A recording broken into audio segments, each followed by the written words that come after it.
राजस्थान के एक इलाके में इंद्रलोक नाम का एक गांव था। इस गांव का नाम इंद्रलोक इसलिए पड़ा था क्योंकि यहाँ के लोग पानी के लिए बारिश पर निर्भर थे और इन सब का मानना था कि बारिश इंद्र देवता करते हैं। इसलिए यहाँ के लोग साल में एक बार इंद्र देवता के लिए बहुत बड़ा हवन करते हैं। हमारा ये गांव रेगिस्तान में होकर भी कितना अच्छा है ना। हाँ, हमारे गांव पर इंद्र देवता की कृपा है, नहीं तो रेगिस्तान में इतना खुशहाल गांव मैंने आज तक ना कभी देखा है और ना ही कभी सुना है। हाँ, ये तो है।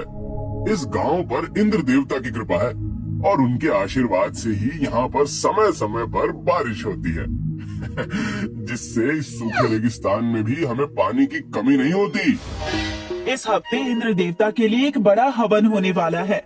हम सबको अभी से उसकी तैयारी करनी चाहिए।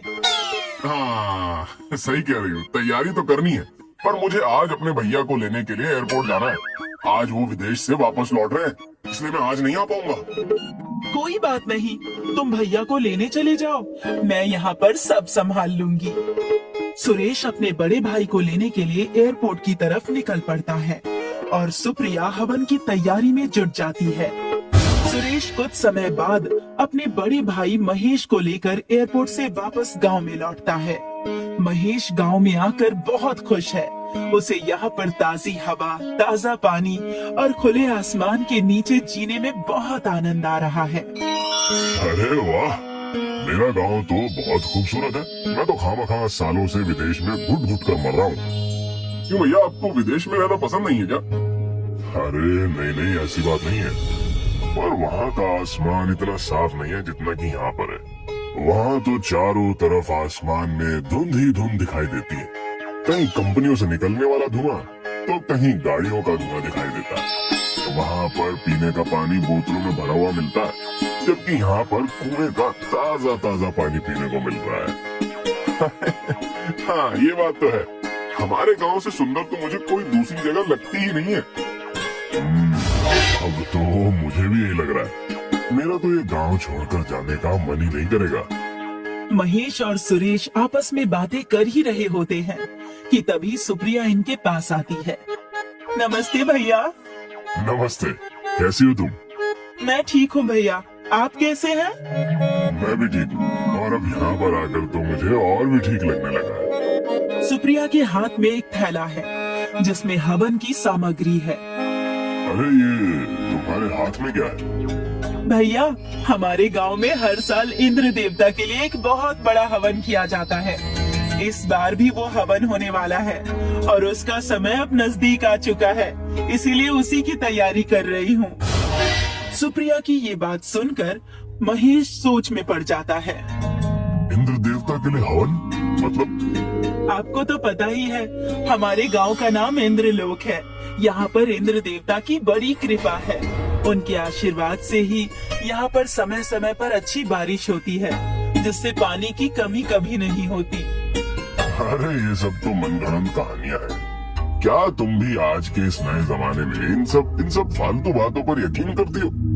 ऐसी बात नहीं है भैया, गांव में सभी लोगों का यही मानना है और ये प्रथा आज से नहीं कई सालों से चली आ रही है।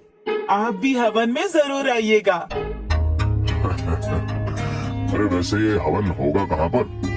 आपके खेत में, जहाँ इंद्र देवता का छोटा सा मंदिर है, वहीं पर हमेशा हवन होता है। अरे सुरेश, अरे क्या तुम मुझे वो मंदिर दिखा सकते हो भाई? हाँ भैया, चलिए। सुरेश अपने बड़े भाई महेश को खेत की तरफ लेकर जाता है, जहाँ पर इंद्र देवता का एक छोटा सा मंदिर है। खेत में पहुंचकर महेश मंदिर को घूरने लगता है। अच्छा, तो सारे अंधविश्वास की जड़ ये मंदिर है। महेश आगे बढ़ता है और देवता के मंदिर को अपने हाथों से तोड़ देता है। महेश को ऐसा करते हुए देख सुरेश घबरा जाता है। ये क्या कर रहे हो भैया? अरे अंधविश्वास की जड़ को मिटा रहा हूँ।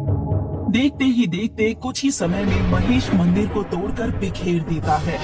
आसमान में इंद्र देवता देखते हैं कि महेश ने उनका मंदिर तोड़ दिया है, तो वो बहुत क्रोधित होते हैं और बादलों की तरफ गुस्से से देखते हैं। जिससे आसमान में बहुत तेजी से बादल गरजने की आवाज होती है। इंद्र देवता के गुस्से से बादल बहुत तेज बरसते हैं और इंद्रलोक गांव में तेज मूसलाधार बारिश होती है, जिससे गांव में पानी जमा होने लगता है। अरे ये क्या हो गया? अचानक से इतनी तेज बारिश? ये सब इंद्र देवता के गुस्से के कारण हुआ है।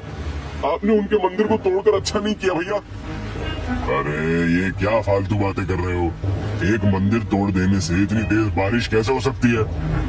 मूसलाधार बारिश और तेज होती जाती है और गांव में पानी बढ़ने लगता है, जिससे जगह जगह पानी जमा हो जाता है और लोगों के घर पानी में डूबने लगते हैं। सुप्रिया सुरेश के पास आती है। अरे गांव में इतनी तेज बारिश कैसे हो गई? ये सब महेश भैया की वजह से हुआ है। उन्होंने इंद्र देवता के मंदिर को तोड़ दिया और पूरे इंद्र लोक गांव को इसका परिणाम भुगतना पड़ रहा है। ये देखो, मैं इंद्र देवता की मूर्ति को उठा लाया हूँ। ये तो महेश भैया के हाथों से बहुत बड़ा पाप हो गया है। हमें जल्दी ही कुछ करना होगा, नहीं तो पूरा गांव बाढ़ की चपेट में आ जाएगा और सब कुछ तबाह हो जाएगा। सुप्रिया और सुरेश दोनों पुराने मंदिर वाले खेत में जाते हैं और मंदिर वाली जगह पर इंद्र देवता की मूर्ति को रखकर उनके सामने प्रार्थना करने लगते हैं। हे इंद्र देवता, हमें माफ कर दीजिए। महेश भैया की गलती की सजा पूरे गांव को भुगतनी पड़ रही है। हे इंद्रदेव, मैं अपने भैया की तरफ से माफी मांगता हूँ। वो बचपन से ही बाहर शहर में रहे, इसलिए उन्हें हमारे गांव की हवन प्रथा अंधविश्वास लगती है। उन्हें माफ कर दीजिए। हम आपका मंदिर फिर से बनवा देंगे। मैं एक मिस्त्री को जानती हूँ, जल्दी से उन्हें बुलाकर इसी जगह पर नया मंदिर बनाने के लिए कहती हूँ। ठीक है, जल्दी से मिस्त्री को बुला कर लाओ। सुप्रिया जाती है और मिस्त्री को बुलाकर लाती है। मिस्त्री आता है और पुराने मंदिर वाली जगह पर फिर से ईंट जोड़कर मंदिर बनाने लगता है। जैसे जैसे मंदिर बनता जाता है, बारिश कम होती जाती है और मंदिर बनता हुआ देखकर महेश भी आ जाता है। अरे ये मंदिर बनने से तो बारिश कम हो रही है। मुझसे बहुत बड़ी गलती हो गई थी। मैंने इंद्र देवता का अपमान करके बहुत बड़ा पाप किया है। अब मैं ही इस पाप का प्रायश्चित करूंगा।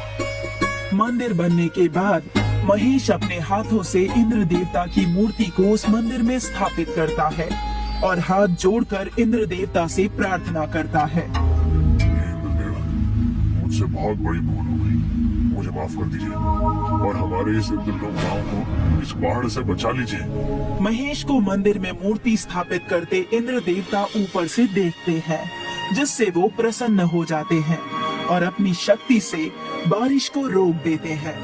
बारिश रुकने के कुछ समय बाद बाढ़ का पानी धीरे धीरे कम हो जाता है और इंद्रलोक गांव पहले जैसा हो जाता है। महेश जोर जोर से इंद्र देवता की जय जयकार करता है। इंद्र देवता की जय हो, इंद्र देवता की जय हो।